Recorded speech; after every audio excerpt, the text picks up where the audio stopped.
Hi you guys, what's up? Welcome back to my channel and welcome back to another Foundation Friday. If you are new to my channel, every single Friday I test a foundation for you. It could be foundation that's been out, could be a popular foundation, could be a brand new foundation. You won't know until Friday comes along. Today we are going to be reviewing and wear testing the Maybelline Dream Urban Cover Full Coverage Protective Makeup Sunscreen with SPF 50 antioxidant rich pollution protectant foundation.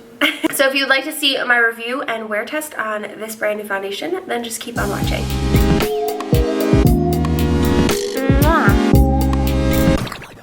Okay, so I was doing some research and I was looking to see, you know, what's new, what's out there, what's going on in the makeup world, what foundations are coming out, and I came across this one. It was only available online only at Ulta, but I was in a Harmons, and if you guys don't know what Harmons is, I just have a newfound love for it, and I saw it in there and they had every shade, but I only picked up my shade because what would I do with the rest of the shades? So the shade that I picked up is 220 Natural Beige.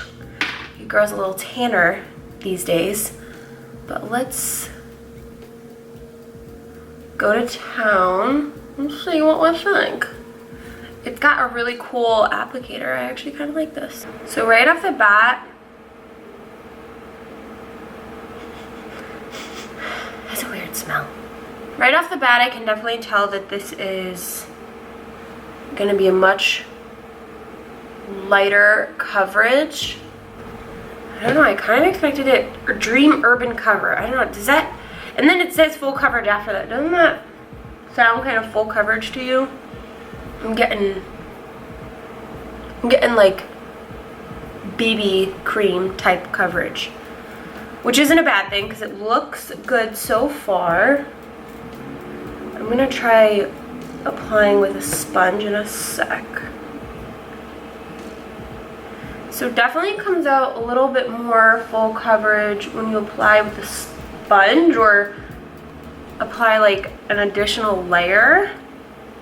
It feels good. And I can't believe this, you guys, but I think I got a really amazing shade. Wow. This is why we buy foundations in person and not online.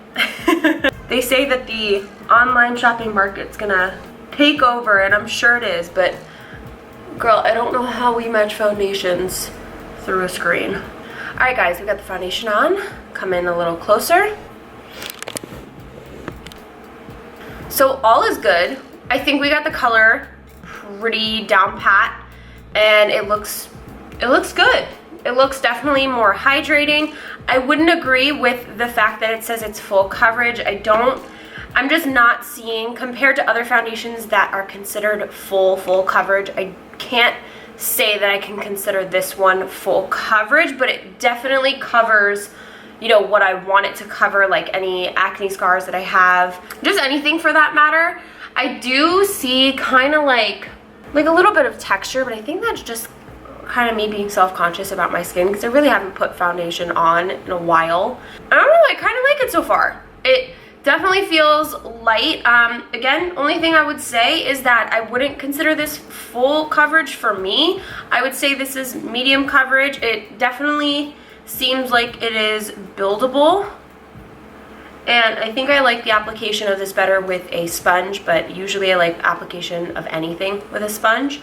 I just always start off applying with a brush. But let me finish the rest of my makeup as always, and then I will come back and show you guys what it looks like with the finished look up close. And then we'll do the wear test.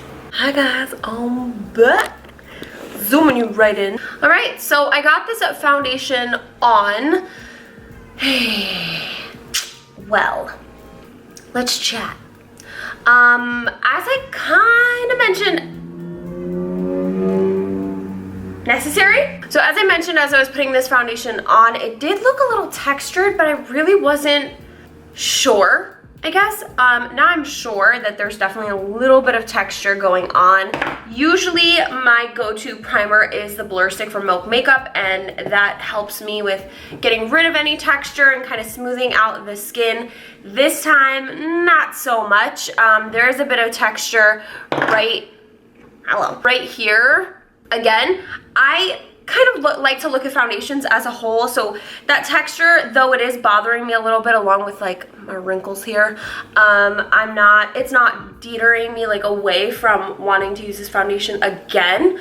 So I'm just gonna kind of see how it sits on my face for the day, and I'm gonna come back, check in with you guys when it's been on for a couple of hours and let you know what I think. So see you later. Hey, we back. Hello, we are back from an eventful day. Hi, I'm here to give you the tea on the foundation. All right, guys, so it has been a really long day. It's about 11, I can't see. It's like 10 or 11 o'clock, and I put this foundation on at around 11.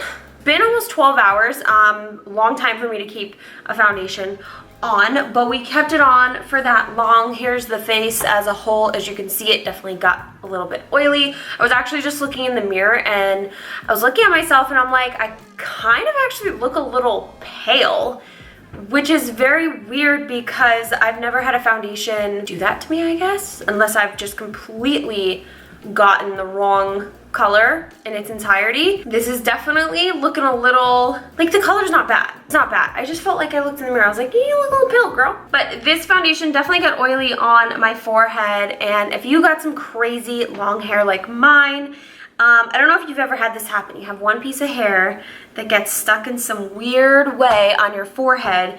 And towards the end of this foundation's day today, I felt like every little piece of hair that was falling on my forehead was like getting stuck, and it felt really, really annoying. I'm gonna zoom you guys in. We're gonna talk about the foundation itself and kind of like how it held up through the day. So come look close, friends. Okay, so it was looking good throughout the entire day. It definitely doesn't look amazing right now. Remember I was talking about how there was a little bit of texture. That texture didn't get any better. I thought that it may have just by kind of like sitting on my face, but it's definitely still here around like the little cheek area, and the forehead is just really not so great. So I think the next time I would wear this foundation, I would definitely wear much more of a pore filling primer, and I would set my forehead a little bit better as well as my nose, because those are the areas that are shiny. The one area that I'm actually happy didn't really do that bad with is like the nose. Usually when a foundation does what this one did on my forehead and nose, the little like indents right here, I guess, like the little nostril areas look really, really bad. But this one, not really. I think my main concern is just the texture throughout my cheeks right here and the shininess on my forehead. Like I said, guys, I try my best I don't touch the foundation whatsoever throughout the entire day when I do a foundation review, so you guys can get a really true thing here. Definitely some oil going on there, and that kind of took off most of the foundation.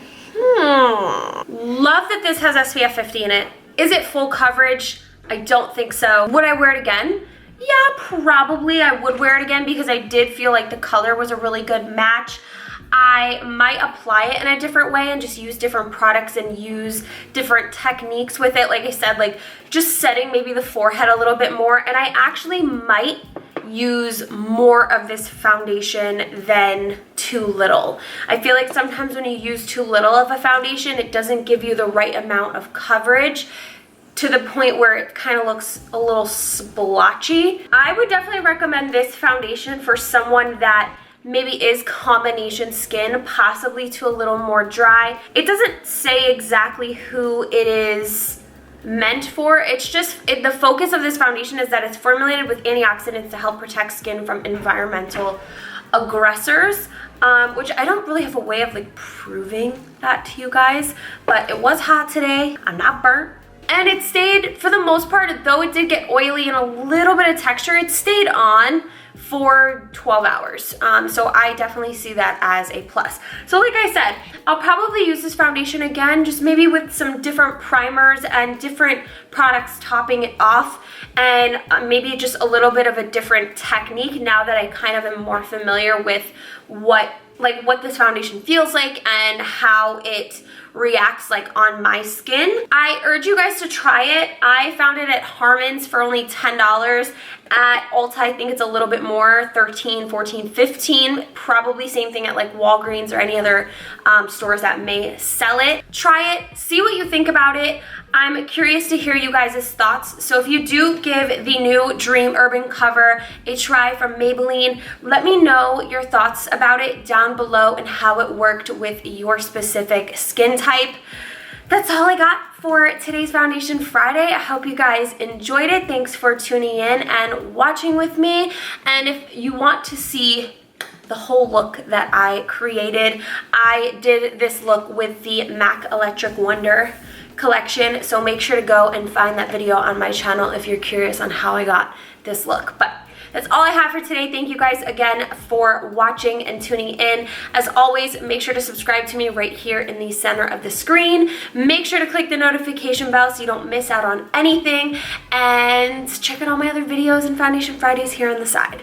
Love you to the moon and back, and I'll see you guys next week on Foundation Friday. Bye!